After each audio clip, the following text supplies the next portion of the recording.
दोस्तों finally interval हो चुका है अटैक का। और भाई इंटरवल तक तो कहानी मुझे बहुत ही अच्छी लग रही है, यानी कि ओपनिंग बहुत ही बेहतरीन थी और उसके बाद में एस्टेब्लिश्ड किया गया स्टोरी लाइन को कि क्यों जॉन अब्राहम एक नॉर्मल इंसान से सुपर हीरो बनते हैं। तो ये जर्नी जो है वो इंटरवल तक दिखाने की कोशिश की गई है और भाई ये जर्नी थोड़ी सी कन्विंसिंग लग रही है क्योंकि एक सुपर हीरो की कहानी ऐसी ही होनी चाहिए मेरे हिसाब से। और मैं कह सकता हूँ कि जॉन अब्राहम अपने बॉलीवुड के पहले आयरन मैन बनने वाले हैं ना। फिल्म में देखिए जॉन अब्राहम का जो एक्शन दिखा है वो एक कह सकते हैं आप हॉलीवुड लेवल का एक्शन है। तो फिल्म में जो एक्शन देखने में मज़ा आ रहा है मेरे को। एंड दूसरा बात ये कि फिल्म का जो स्क्रीन प्ले है वो बहुत फास्ट है, आपको कहीं पे भी ऐसा बोरियत नहीं लगेगा।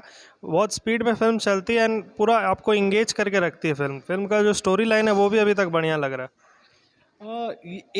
शिवम ने जो बात कही है कि हॉलीवुड लेवल का है, मैं थोड़ा सा अनकन्विंसिंग हूँ कि इसने हॉलीवुड से कंपेयर कर दिया। उस लेवल पर इसका वीएफएक्स नहीं है, बहुत ही ईमानदारी से मैं कहना चाहूँगा। लेकिन हाँ, ये शुरुआत है इस सीरीज़ की पहली पार्ट के माध्यम से, यानी कि जॉन अब्राहम ने ये बात कहा भी है कि इसके और भी कई सारे पार्ट्स आएंगे। तो पहले पार्ट के हिसाब से मैं कहूँगा कि अच्छी शुरुआत करने की कोशिश की गई है और आने वाले टाइम में इस फिल्म को अगर पब्लिक का सपोर्ट मिलता है तो नो डाउट इस फिल्म में हमें और भी बेहतरीन वीएफएक्स देखना मिल सकता है। यानी कि मैं वीएफएक्स से उतना कन्विंस नहीं हूँ क्योंकि लोगों ने इस तरह की कई सारी फिल्में हॉलीवुड के माध्यम से देख ली है और हॉलीवुड की फिल्मों में जो वीएफएक्स होता है वो आउट ऑफ द बॉक्स होता है।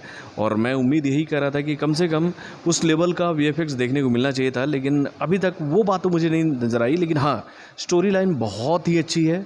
एक सुपर हीरो को बिल्ड किया जा रहा है, यानी कि एक सुपर हीरो तैयार हो रहा है बॉलीवुड की तरफ से। यानी कि हम लोगों ने अभी तक तो क्रिस को ही जानते हैं कि भैया बॉलीवुड का सबसे बड़ा सुपर हीरो है, और उसके बाद ब्रह्मास्त्र को लेकर ये जानकारी सामने आ रही है कि उसमें भी एक सुपर हीरो के ही किरदार में नज़र आएंगे रणवीर कपूर।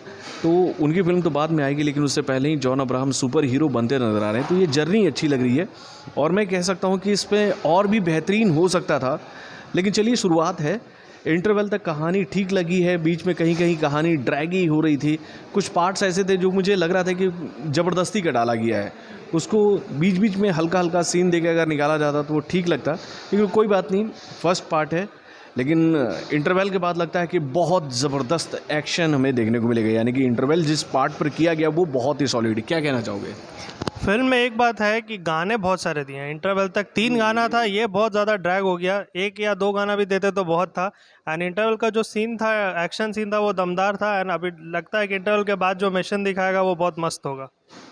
होपफुली उम्मीद करते हैं कि इंटरवल के बाद हमें अब वो फालतू के सीन्स ना देखने को मिले जो कि हम लोगों ने झेल लिए हैं। सेकेंड हाफ में कहानी मुझे लगता है कि थोड़ा सा अच्छा होने वाला, क्योंकि अपना जॉन अब्राहम जो है वो सुपर हीरो बन चुका है। तो फिल्म चालू हो चुकी है, मैं जा रहा हूँ अंदर, और फिल्म देखने के बाद हम लोग आपको बता देंगे फिल्म कैसी है पूरी।